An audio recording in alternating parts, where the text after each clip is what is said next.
Hello, everybody. Welcome to another edition of What's Going On. I'm your host, Tom D'Ambra. Very glad you could have the time to join us today. If you haven't seen any of our shows so far, what we like to do is ask some of the pertinent questions of today and try to get some relevant answers. Anyone who's watched the show knows one of my favorite quotes in history is by Napoleon Bonaparte, and it is that history is written by the victors. And what we try to do is get beyond the deception of written history as it's presented to us. We try to go beyond the dog and pony show that they like to feed us and try to get some, like I said, very relevant answers. We have gotten into the Federal Reserve banking system. We've gotten into the money system itself. We don't have the time to do a complete review of the last 5 or 6 shows that we've done. But the one thing we'd like to hit home to you and make you understand is that the Federal Reserve is a private foreign banking cartel. We went over the definition of what a cartel is. We went over the fiat money system, and we also went over our fractional banking system. We also, folks, if you are ever interested, you can go back and review the shows at www.katv.org. But we also got into some of the symbolisms on what we call the dollar bill.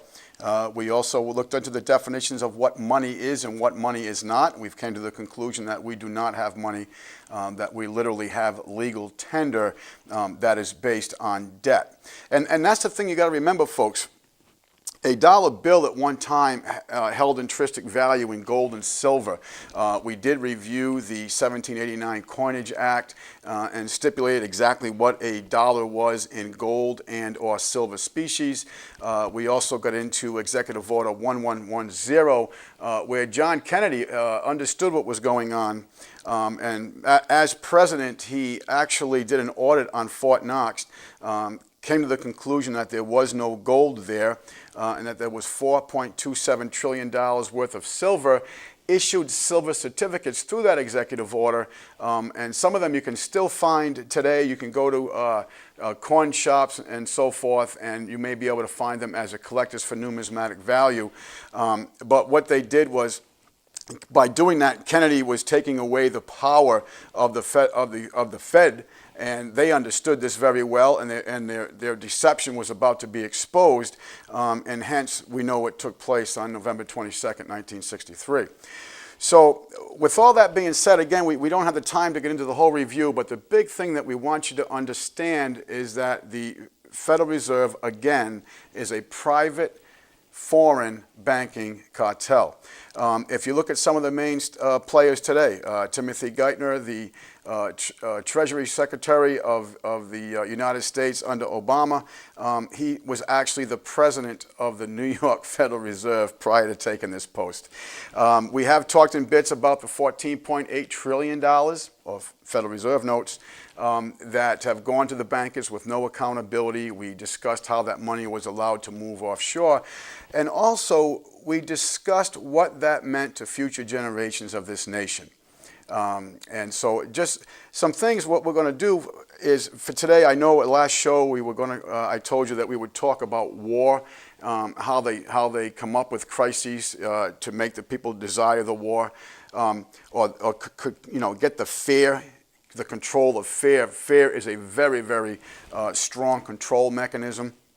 But being that it was the 4th of July since our last filming, I thought that we would take the time to do a couple of things.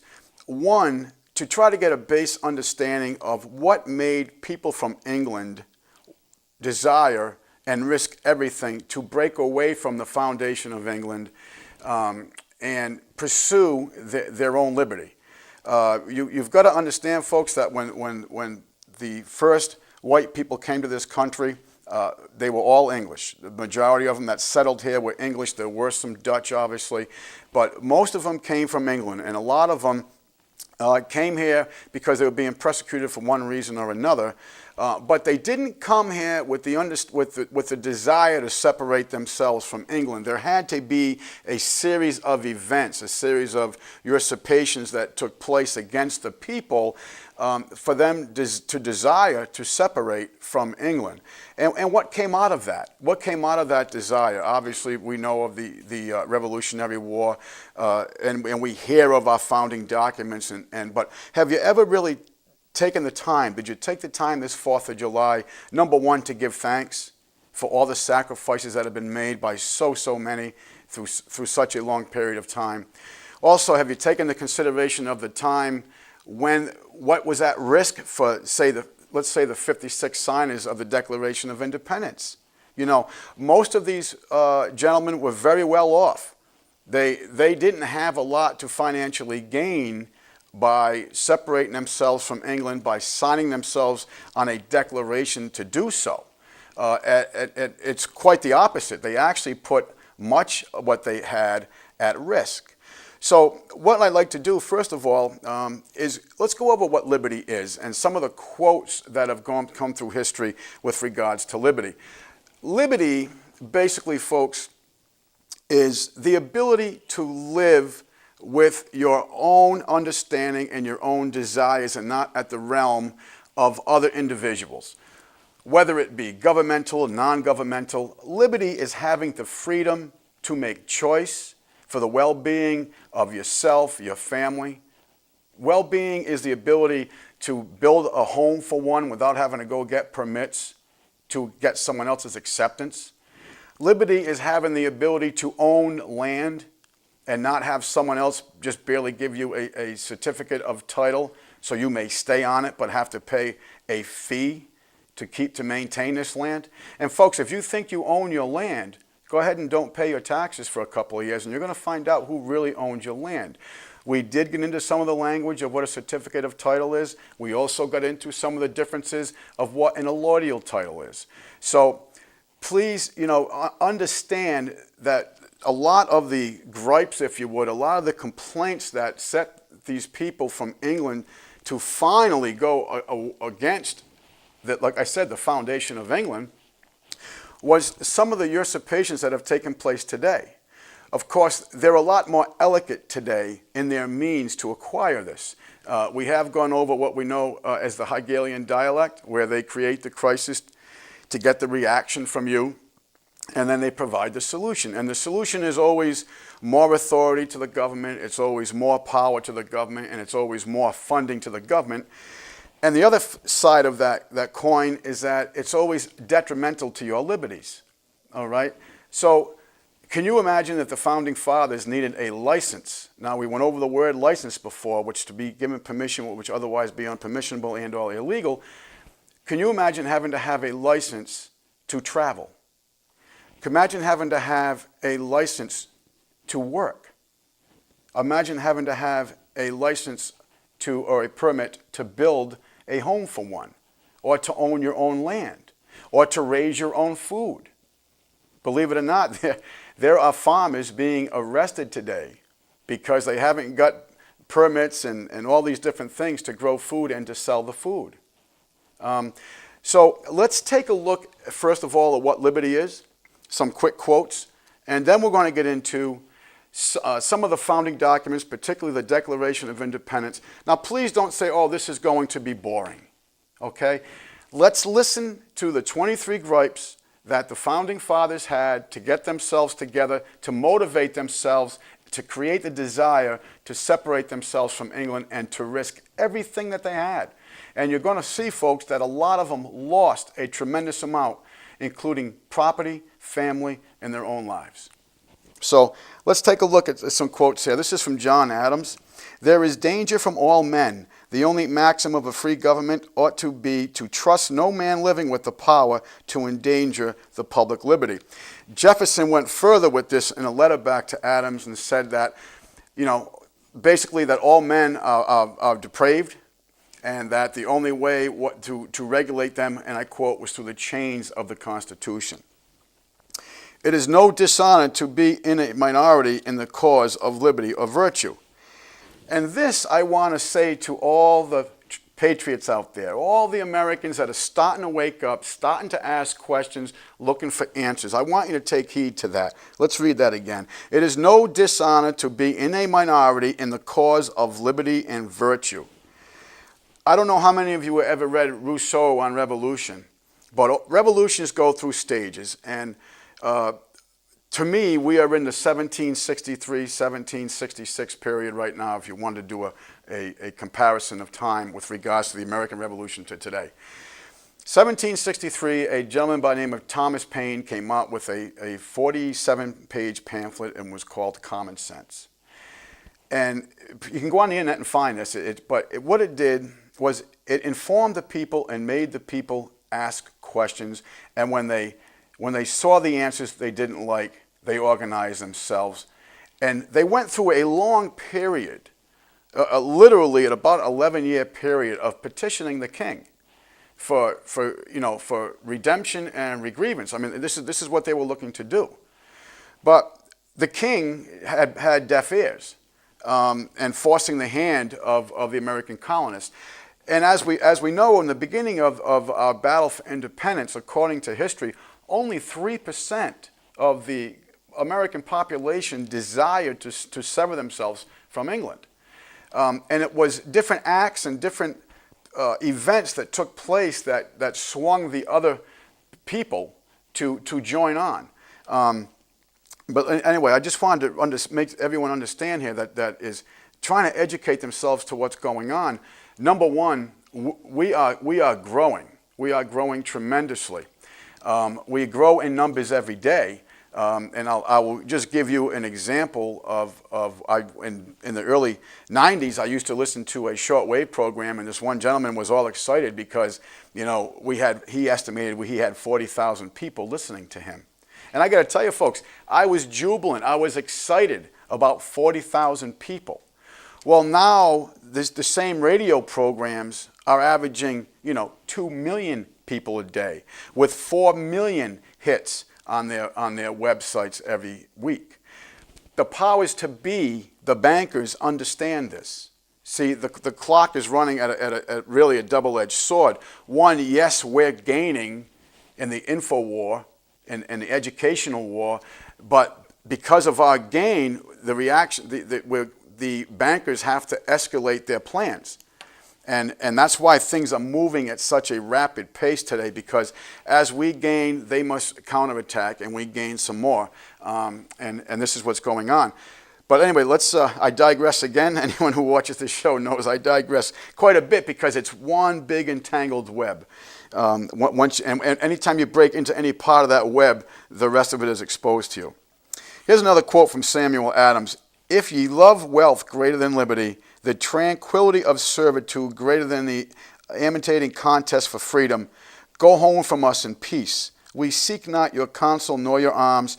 Crouch down and lick the hand that feeds you, and may prosperity forget that ye were our countrymen. What Samuel Adams is saying here is basically you're either going to lick the boots that are kicking you in the head, or you're going to get up and do something about it. And we have choices to make. Being in front of this camera or being behind the camera, the people that help put this crew together, folks, there is a risk at that. Believe it or not, there is a risk at simply demonstrating history, law, and legislation in this country, and that is a barometer as to where we are today. A couple more here. Liberty without learning is always in peril, and learning without liberty is always in vain. If you read the quote in the beginning of this show by Thomas Jefferson about educating and informing the people, because they really are the only impetus that we really have to keep the tyrants at bay. That quote was by John Kennedy, and I found it rather profounding. Again, liberty without learning is always in peril, and learning without liberty is always in vain. So you can learn all you want. You can learn about this legislation and the historical facts and the case law and the documentation. But if you don't get off the couch and get active and try to educate your fellow man and woman, then what is your learning gained? Nothing is gained by it, okay? And the other end of that quote is that if you have liberty without learning, it's always in peril. And the reason why, folks, is because you cannot have liberty without knowledge. What was it Jefferson said? Those who expect to be ignorant and free expect what never was and never will be. Because the two are interlinked together. You have to have knowledge. You have to be vigil in your quest to maintain or regain liberty. So you can have all the knowledge in the world, but if you stay on your couch and do nothing with that information, it's dormant. Nothing will come of it. If you desire and dig the information, and folks, there's nothing more exciting to me to understand, number one, there is a battle going on for the future, for your children's future. There is a battle going on for the republic of this country. I didn't say a democracy, folks. I pledge allegiance to the flag of the United States of America and to the for which it stands. It's a republic, okay? So to me, this is so exciting. And before, it used to be a little discouraging because, you would study hard, and before the days of the internet, you'd go out and spend hundreds of dollars on books or on one book maybe. But when you understand what's going on, you go through the stage of disbelief. No, this can't be real. This has got to be more conspiracy wacko information. But then as you do the digging and you find the information, you get angry. And then that anger, if you have the courage, will turn to determination, a determination of action, a determination, number one, to continue the education process, but number two, to educate your fellow Americans as to what's going on. Folks, we all know something is amiss. We all know something is wrong. The information is there to provide answers to what is wrong. We just have to work and be vigilant to acquire this. Men fight for liberty and win it back with hard knocks.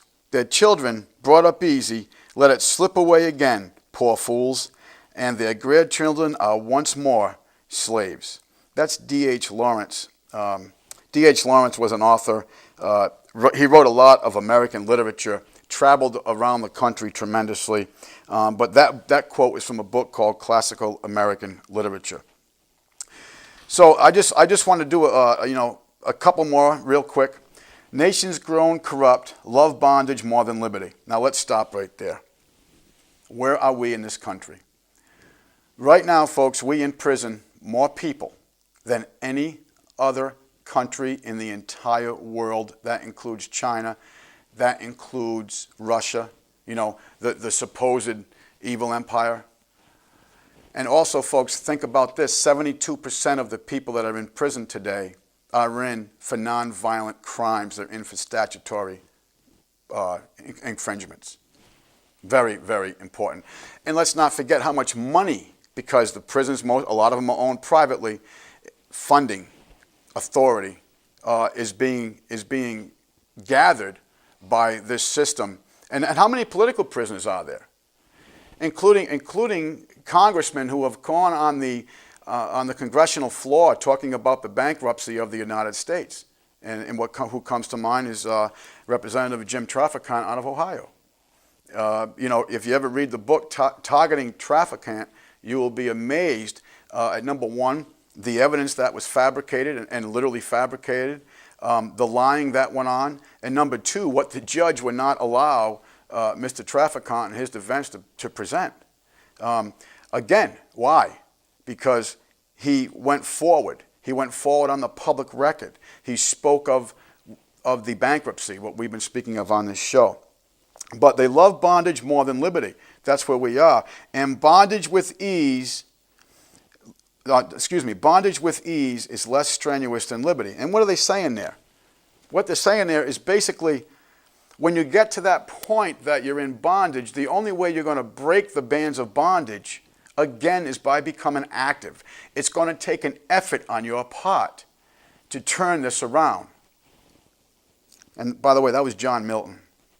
Eternal vigilance is the price of liberty. Wendell Phillips. Again, being active. Yet liberty was granted to us through God. Our rights are unalienable. They're given from God. But if you take away if you take away the people's faith in God and understanding of God, then now your liberties are, or what you may think are liberties, but are actually privileges because they can be taken away by the very same entity that gave them to you. Got everyone believing they're coming from the government.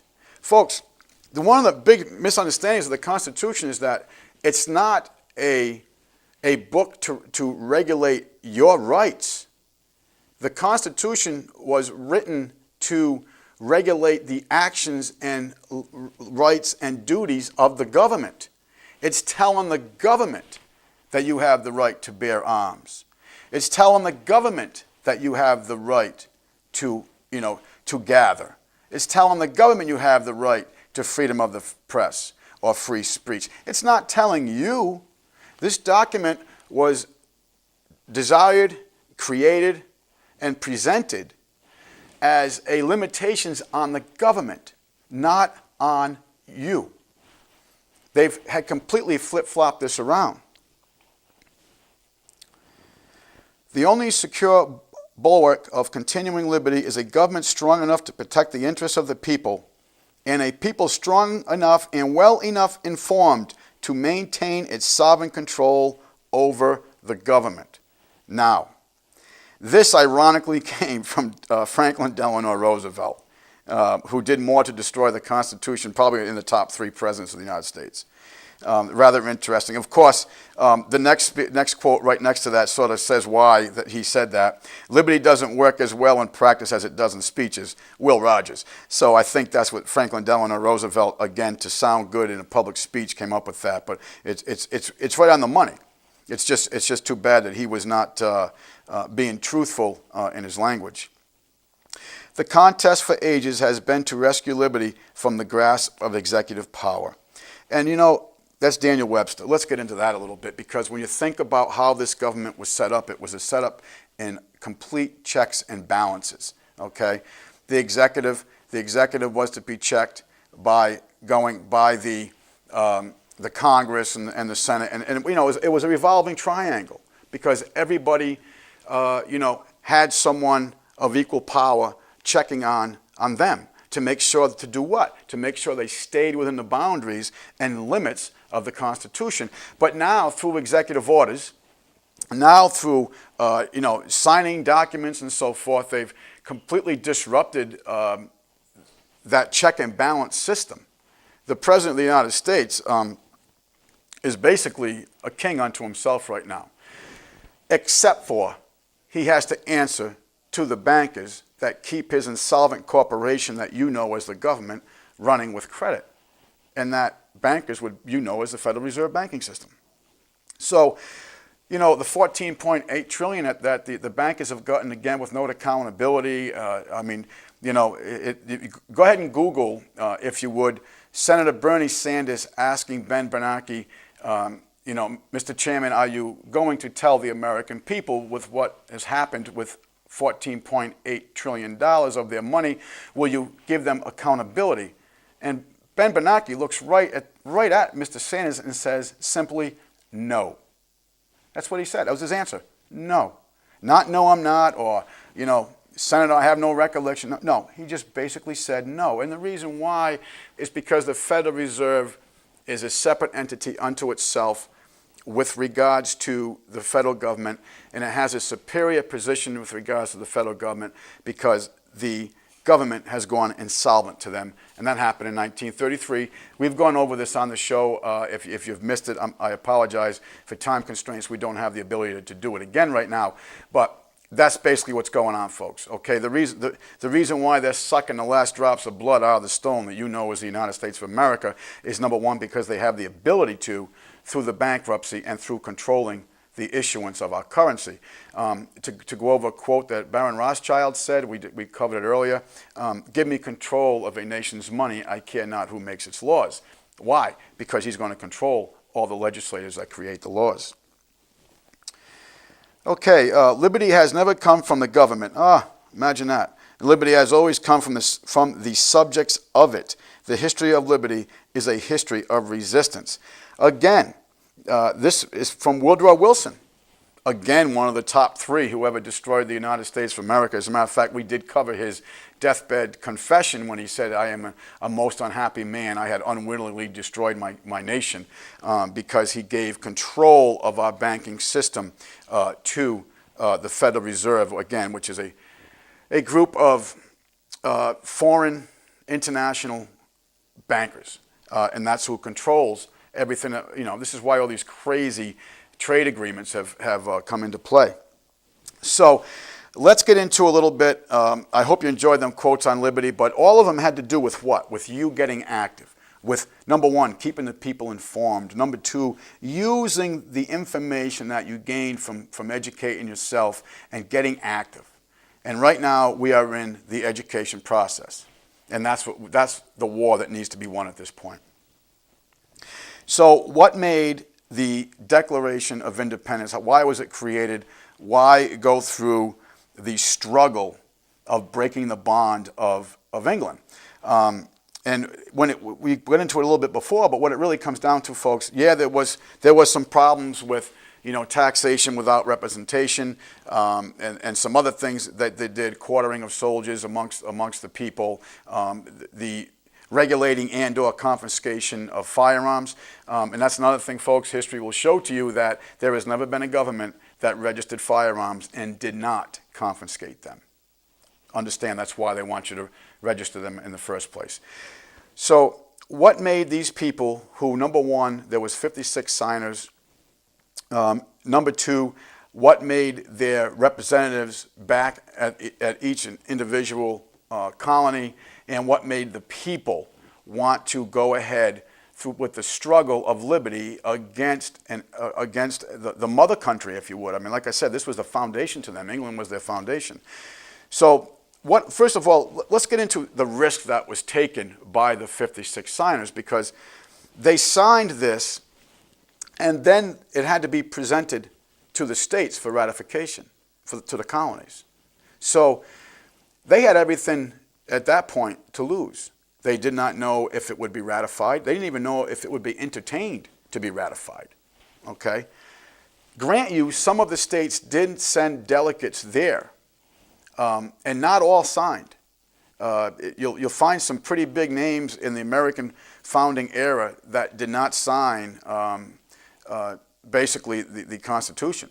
The reason why the Bill of Rights came on, folks, was because the state of Rhode Island and a lot of the delegates from Virginia, who, by the way, did not sign, they were not going to sign at all, and they needed the 13. They weren't going to sign at all unless there was demonstrated limits on the federal government with regards to particular rights that the people wanted to be demonstrated. So it got rather interesting, because we had the Declaration of Independence, then we have the Articles of Confederation. And the Articles of Confederation did not satisfy the common man. The common man was active. The common man was knowledgeable. The common man understood history. And the common man also had a deep suspicion of central powered government. And that's why, again, the checks and balances was presented to us, and that's why each state was supposed to be its own entity unto itself. So, 56 men from each of the original 13 colonies signed the Declaration of Independence on July 4th, 1776. 9 of the signers were immigrants, 2 were brothers and 2 were cousins, and 1 was an orphan. The average age of a signer was 45. Ben Franklin was the oldest delegate at 70, and the youngest was a gentleman by the name of Thomas Lynch, Jr. of South Carolina at 27. 18 of the signers were merchants or businessmen, 14 were farmers, and 4 were doctors. 22 were lawyers. Oh, wow. They didn't say attorneys. Do you remember we went over the language of attorney? Well, look at the base word attorney, to atone, to separate one from one's property. And also we got into the Bar Association and why attorneys are called esquires. 22 were lawyers, although William Hopper of North Carolina was disbarred when he spoke out against the king. 9 were judges. Stephen Hopkins had been governor of Rhode Island, and 42 signers had served in their colonial legislations. John Weatherspoon of New Jersey was the only active clergyman to attend. Almost all of them were Protestants, and Charles Carroll of Maryland was the lone Roman Catholic. 7 of the signers were educated at Harvard, 4 at Yale, and 4 at William and Mary, and 3 at Princeton. John Weatherspoon was the president of Princeton, and George Wythe was a professor at William and Mary, and his students included the Declaration author Thomas Jefferson. 17 signers fought in the American Revolution. Thomas Nelson was a colonel in the 2nd Virginia Regiment and then commanded Virginia military forces at the Battle of Yorktown. William Whipple served in the New Hampshire militia and was a commanding officer in the decisive Saratoga campaign. Oliver Wolcott led the Connecticut Regiment sent for the defense of New York and commanded a brigade of militia that took part in the defeat of General Burgoyne.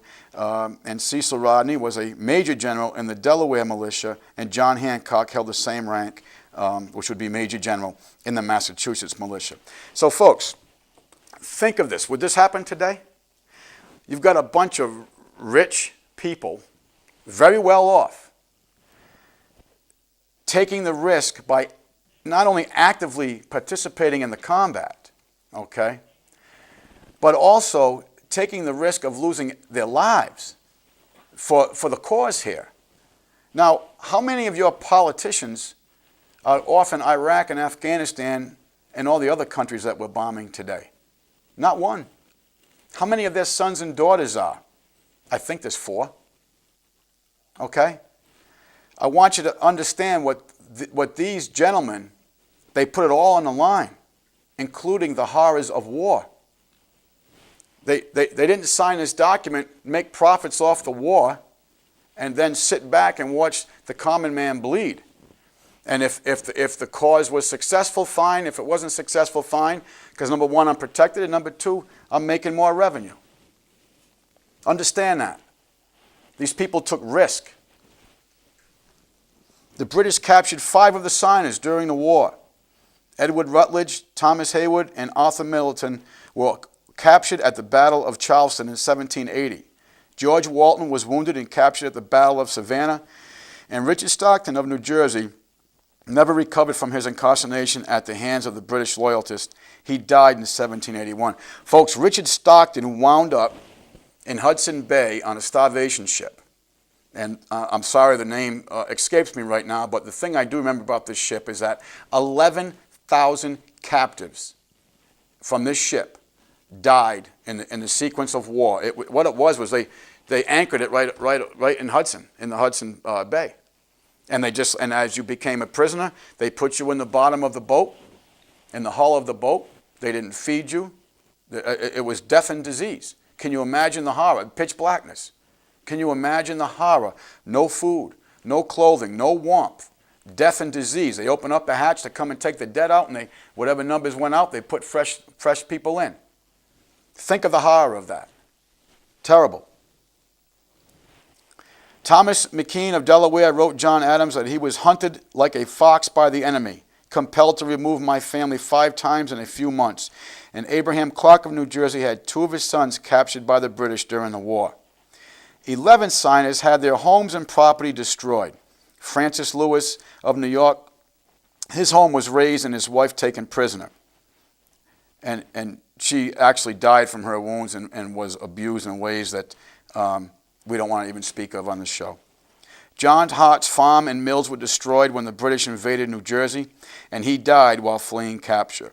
Carter Braxton and Nelson, both of Virginia, lent large sums of their personal fortunes to support the war, but were never repaid. If you want to know the truth, folks, the Congress entertained a bill to repay these people, but they decided by the Constitution they did not have the right to transfer other people's wealth.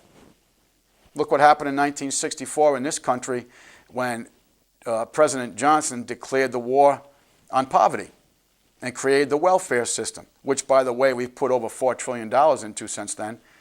Now there's more people in poverty. See, again, create the crisis. But think of that. They would not reimburse these people because they understood by the limits of the Constitution they did not have the ability to transfer wealth.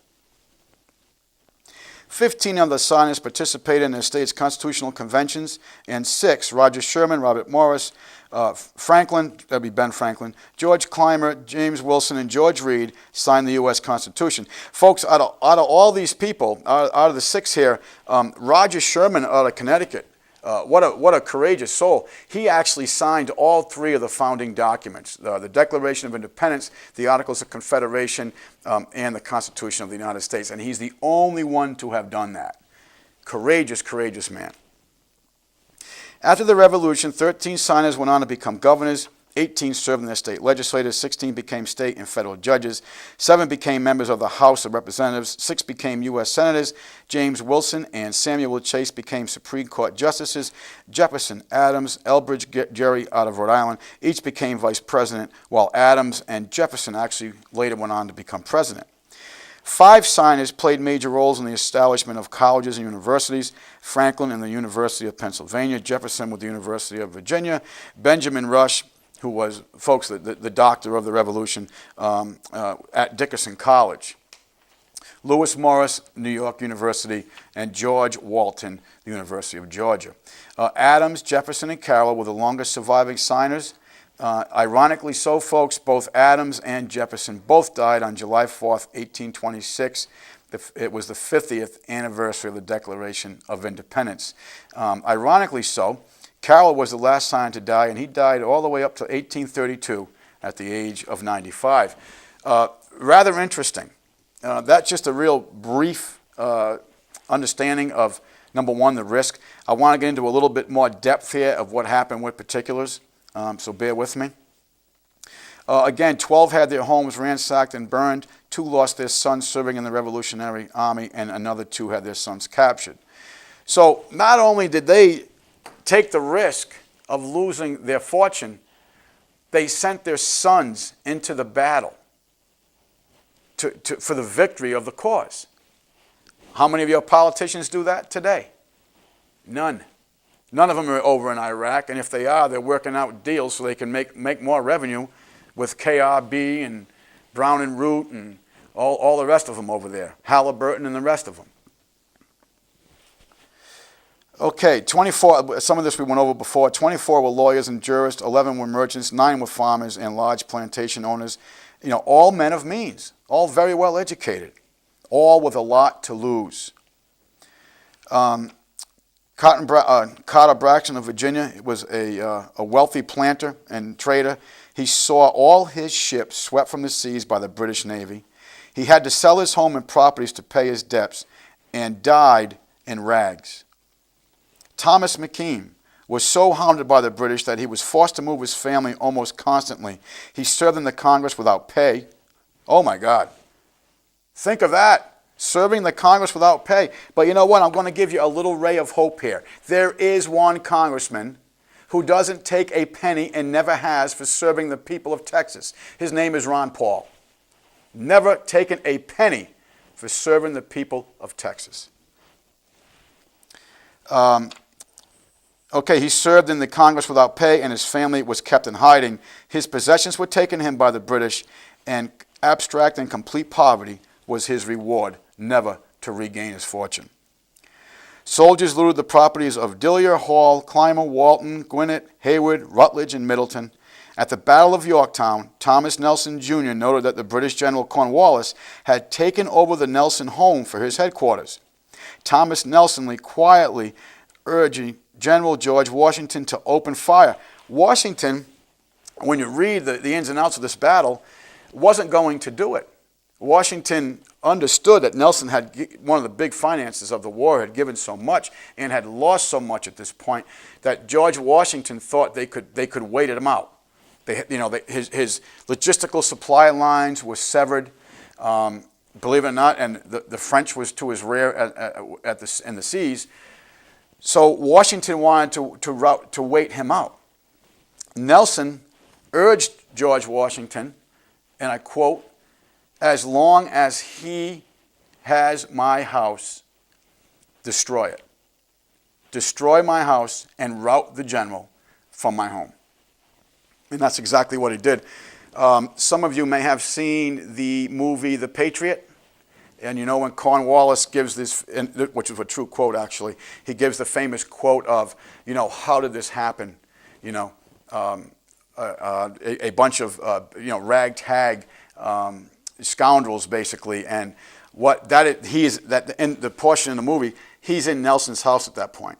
Okay, so, Mel Gibson did try to follow a lot of history. And as a matter of fact, when you follow that movie, the things like the church, he put in there because of what happened at Waco, which we'll get into at some point. But that is portrayed in that movie, Mr. Nelson's house being bombarded and him giving the orders to do so. Okay? Again, complete commitment. Okay? So anyway, General George Washington opened fire. His home was destroyed, and Nelson never recovered and died in bankruptcy. And I might add, when you read some of his stuff, he was quite honored to do so. Francis Lewis had his home and properties destroyed. The enemy jailed his wife, and she died within a few months. Folks, if you ever want to read a torrentious history, read what the British did to this woman's wife. Appalling. John Hart was driven from his wife's bedside as she was dying, and his 13 children fled for their lives. His fields and his grist mills were all laid to waste. For more than a year, he lived in woods and caves, returning home to find his wife dead and his children vanished. A few weeks later, he died from exhaustion and a broken heart. Norris and Livingston suffered similar fates. Such were the stories and sacrifices of the American Revolution. They were not wild-eyed, rabble-rousing ruffians. They were soft-spoken men of means and education. They had security, but they valued liberty more. What was that line that Ben Franklin said? Those willing to sacrifice liberty for the cause of security deserve neither. And that's exactly where we are. For the support of the Declaration, with firm reliance on the protection of the divine providence, we mutually pledge to each other our lives, our fortunes, and our sacred honor. Think of them words. Did they do this? It's great to say, ask not what, it's great to come up with all these speeches and these fancy words. But what about when they pledged their lives? They went forward with actions to demonstrate this and with maximum risk to their lives. Their fortunes. Most of them lost their fortunes. Folks, none of them gained from the war with regards to prosperity. They all took losses. When's the last time in American history that's happened? I would probably think the Civil War would probably be the last time. The rest of the time, it's all been gained by the people at the top of the scale and bleeding by the people at the bottom. But most importantly here, listen to this.